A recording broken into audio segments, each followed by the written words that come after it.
Jinjina ta musamman al'ummar da ke wannan tafiya ta baba shugabanmu, jagoran mai ƙaunar ku, mai kishin ku, mai son talakawan.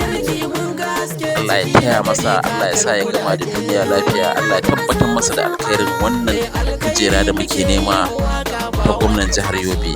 Mai girma Mustapha Yunusa mai haja kenan gashi sai daga hannu yake, mutane na ta karɓar gaisuwa a gurinsa cikin garin Damaturu da kuma sassan Damaturu da ya kewaya.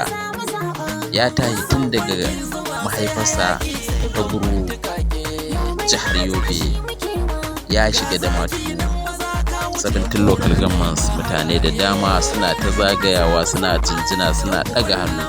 Allah ya sa albarka. Ga matasa sai ɗaga hannu suke, suna farin ciki, suna murna da irin tarbar da yake. Wannan yana zuwa muku ne daga kamfanin El Hassan Film Production. Ku neme mu akan YouTube channel